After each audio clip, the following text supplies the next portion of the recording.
the eve of the holiday of Shavuos, Matan Torah, the giving of the Torah. And the giving of the Torah was at the foot of Mount Sinai, in the desert, because the Torah belongs to everyone. Just like the desert is no man's land, in the sense that it doesn't belong to anybody in particular. So likewise, the Torah doesn't belong to any particular group of Jews, the very religious Jews, or the, middle of the road Jews, or whatever, right, left, middle. It belongs to everybody.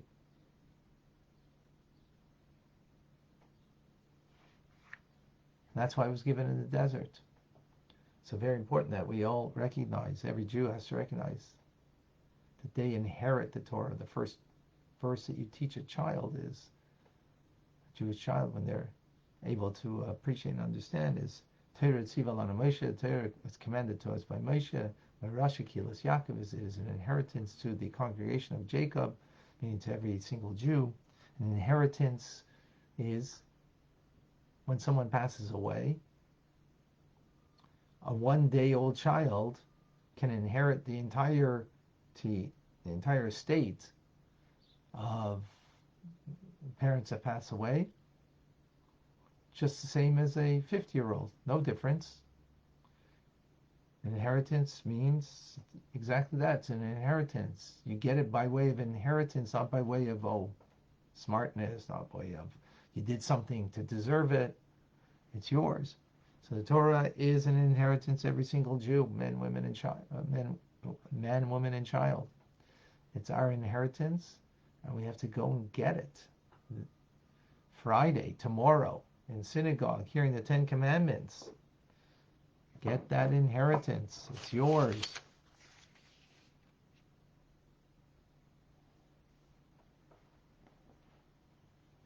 Okay. Welcome to Tanya today.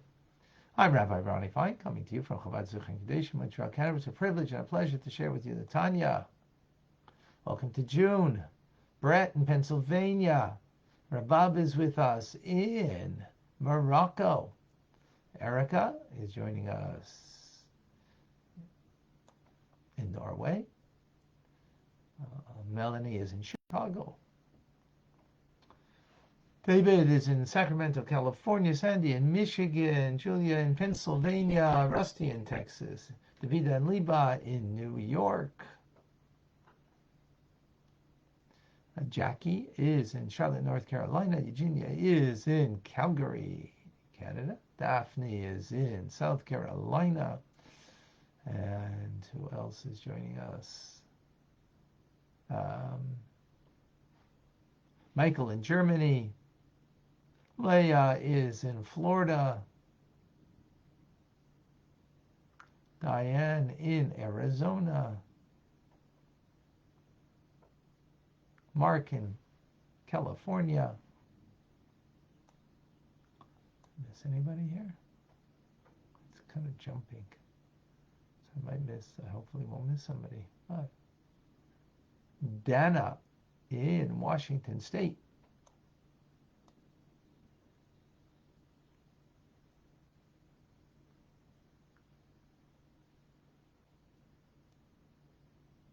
John in North Carolina.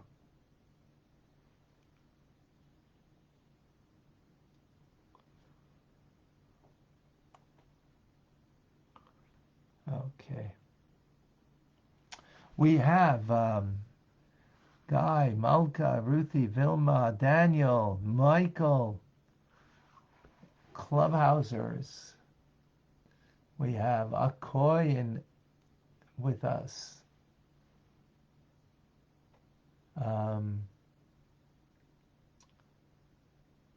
Yeli.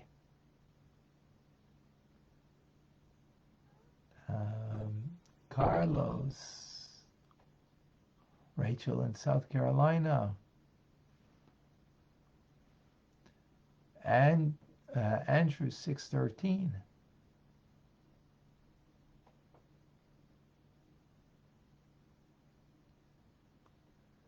and sometimes I can't make out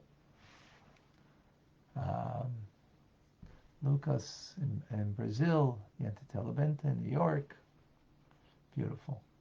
Carmen in Texas.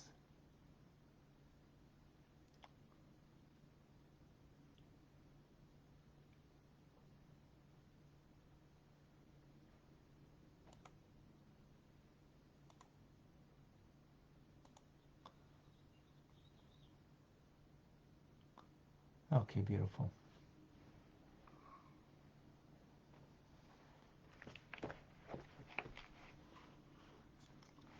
Can you command a love?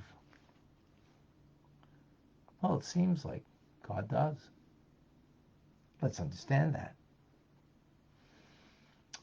A love that is generated by thinking, contemplating, meditating, is something that Moses, our teacher, Moshe Rabbeinu, he wished to implant in our hearts. B'ata Yisrael,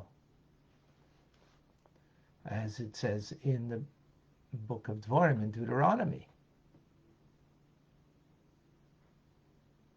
Behold, that the heavens belong to God your Lord, and bringing out God's love for his people.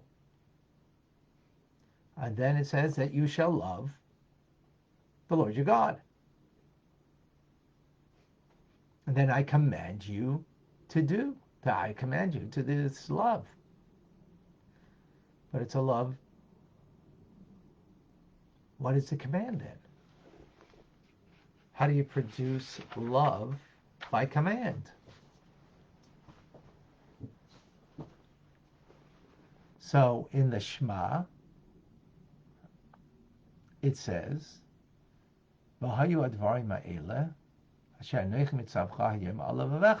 that these words that I command you to do this day, right, they shall be upon your heart. So it doesn't say in your heart, but upon your heart. What does it mean upon your heart? It means when you ponder something, when you meditate on something, that will bring you to love something. And in this instance, when you ponder, when you understand and ponder and meditate about God, and then it'll be on your heart, and then it'll bring you to a love of God through that.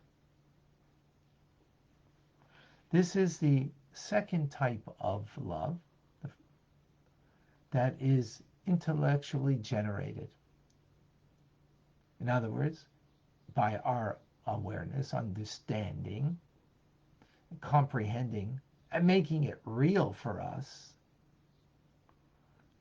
this love is born out of this contemplation, meditation, and therefore, indeed, it can be commanded.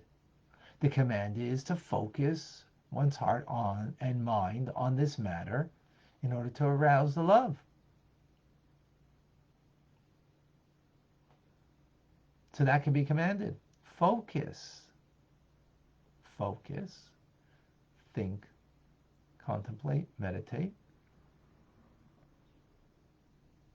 about God, the many dimensions of our relationship with God, how he is this is something we spoke about previously, just to reiterate about how God is our very soul, our very life, how God fills the world, he transcends the world. There is no reality of the world, 3 different dimensions, and how you can contemplate and think about God and his presence, his realness. And then to reciprocate for what he has done for us. When we think about what he has given us.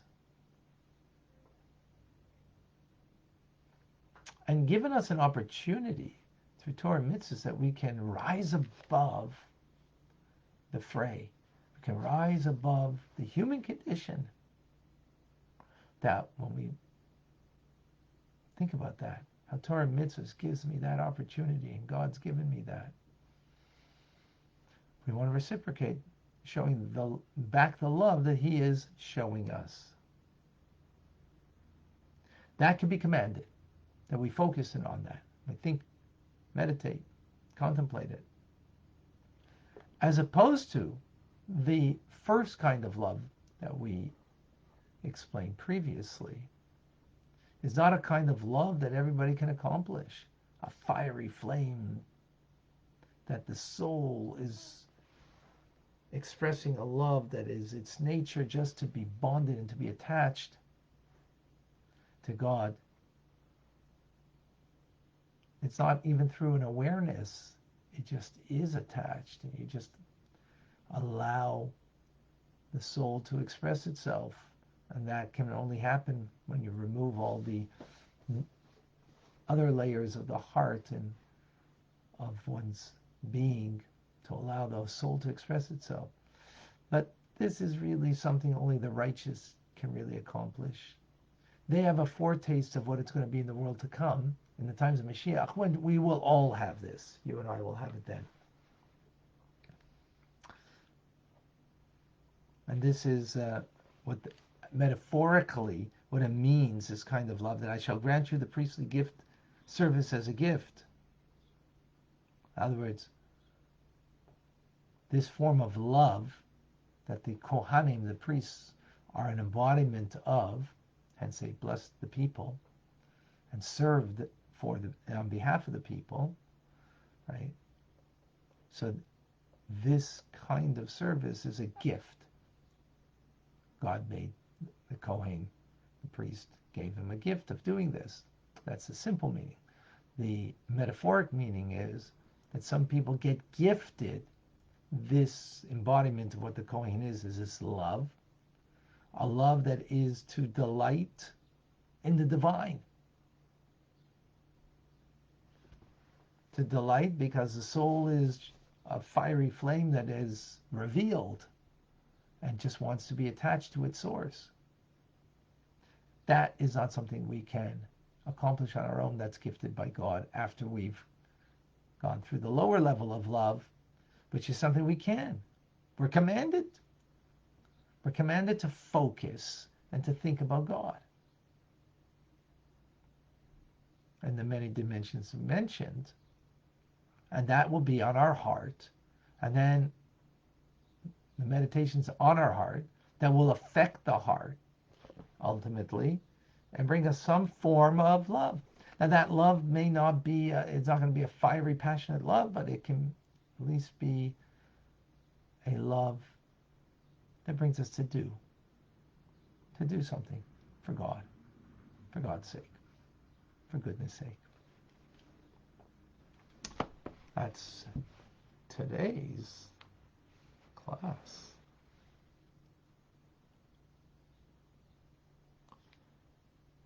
Any questions, any comments, any thoughts?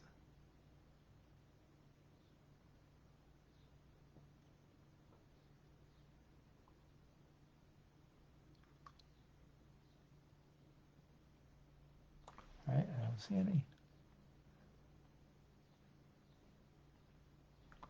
Tonight is Yom Tov, the holiday Shavuos. Please celebrate by hearing 10 Commandments. If you're in a place you can't hear the 10 Commandments, go to a synagogue, to go to a Chabad house. Then take out the 5 books of Moses, go to Parshas Yisro in the book of Exodus, somewhere like in the middle of the, I don't remember the exact place, and read the 10 Commandments tomorrow morning in an audible fashion. Read it. There'll be some sampling of being at the foot of Mount Sinai. I'm wishing everybody a Chag Sameach. We should receive the Torah b'simcha b'pnimius, with joy and with inwardness. With joy and inwardness. Chag Sameach, everybody. And have an amazing holiday. Rambam is coming up now. Join us.